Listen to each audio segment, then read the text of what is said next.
سوال یہ تھا کہ جب آپ نے ان کا اکاؤنٹ وزٹ کیا، آپ کہہ رہے ہیں وارننگ وغیرہ، 1,80,000 فالوور اس شخص کے تھے یا نہیں تھے؟ کیونکہ میں نے یہ سنا کہ لاریب بھائی نے اس لیے کنگال گروپ کو جوائن کیا تاکہ ان کو فیم مل سکے. اب یہ آپ نے مجھے کلیئر کرنا ہے کہ یہ میں نے جھوٹ سنا یا سچ سنا. 1,80,000 فالوور تھے، یہ آپ گارنٹی کے ساتھ کہہ سکتے ہیں دیکھیں اگر حلف لیا جائے آپ سے؟ حلف کی تو بات نہیں، مطلب وہ وائرل یہ ہم سے پرانا تھا، اس چیز پہ میں حلف دے سکتا. نہیں، انہوں نے ابھی کہا نا 1,80,000 فالوور تھے، آپ کے تھے؟ میں اس بات پہ آپ نے کہا نا یہ شخص جواب دیں گے، یہ آپ حلف اٹھانے کے لیے تیار ہی نہیں ہے. بالکل میں اس چیز کیونکہ کے بارے میں ایک پہلے بھی پوڈ کاسٹ ہوا ہے، اس میں اس نے بولا ہے کہ یہ ہم سے پہلے کا ٹک ٹاکر تھا.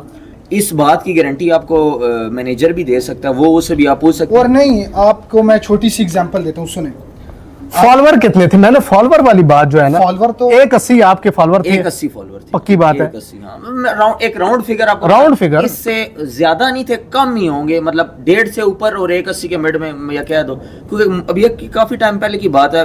اتنا تو مجھے کنفرم یاد ہے کہ 160-70 پہ میری وارننگ آئی تھی اور میں نے ایک اسپیئر اکاؤنٹ بنا لیا تھا اسی وارننگ کے دوران ہی بیک اپ، اور اس بیک اپ کے اکاؤنٹ کو بنا کے بھی میں نے 35,000 فالوور کر دیے تھے. ٹھیک ہے، ان دنوں میں. چلیں یہ اب میں نے جو سنا، یہ اب میرا ڈاؤٹ لوگ ہی کلیئر کریں گے. میں نے سنا کہ اس لیے کنگال گروپ لاریب نے جوائن کیا کیونکہ فالوورز کی کمی تھی، فالوور نہیں تھے لاریب کے پاس، اور کنگال گروپ کو اٹیچ کر کے فالوور لے کے سائیڈ کر گئے.